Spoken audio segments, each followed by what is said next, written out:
అల్లు అర్జున్ కి సంబంధించి regular bail కి సంబంధించి ఆర్గ్యుమెంట్స్ జరిగాయి. దానికి సంబంధించి తీర్పుని జనవరి 3కు వాయిదా వేసింది నాంపల్లి కోర్టు. అయితే ఈ నేపథ్యంలో అల్లు అర్జున్ కు ఒక బిగ్ షాక్ తగిలినట్టుగా చెప్పాలి. ఎందుకంటే పోలీసుల వర్షన్ ఏంటి, పోలీసుల వర్షన్ ఎలా ఉందనే విషయం తాజాగా వెలుగులోకి వచ్చింది.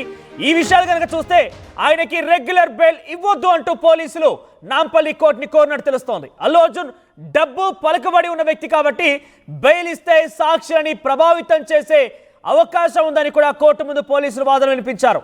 చిక్కడపల్లి పోలీస్ స్టేషన్లో అల్లు అర్జున్ విచారణకి సహకరించకపోవడంతోనే అరెస్ట్ చేశామని పోలీసులు వెల్లడించారు. అయితే మళ్ళీ బెయిల్ ఇస్తే ఇప్పుడు కూడా విచారణకు సహకరించకపోవచ్చని తమ వాదనలో పేర్కొన్నట్టుగా పోలీసులు తెలిపారు. సో మొత్తం మీద పలుకుబడి డబ్బున్న వ్యక్తి కాబట్టి సాక్షులను ప్రభావితం చేయడమే కాకుండా ఆయన విచారణకి సహకరించకపోవచ్చు అనే ఒక అనుమానం ఉంది. దీంతో ఆయనకి బెయిల్ ఇవ్వకూడదు, రెగ్యులర్ బెయిల్ ఇవ్వడానికి నిరాకరించాలి, ఆ రెగ్యులర్ బెయిల్ని కొట్టిపారేయాలి అంటూ కూడా నాంపల్లి కోర్టు ముందు తెలంగాణ పోలీసులు, ముఖ్యంగా చిక్కడపల్లి పోలీసులు వాదన వినిపించినట్టు తెలుస్తోంది. ఈ నేపథ్యంలో అల్లు అర్జున్కి సంబంధించి తీర్పుని ఈ నెల 3వ తేదీన అంటే జనవరి 3న తీర్పు రానుంది. ఏ రకంగా వస్తుందో చూడాల్సిన అవసరం అయితే ఉంది.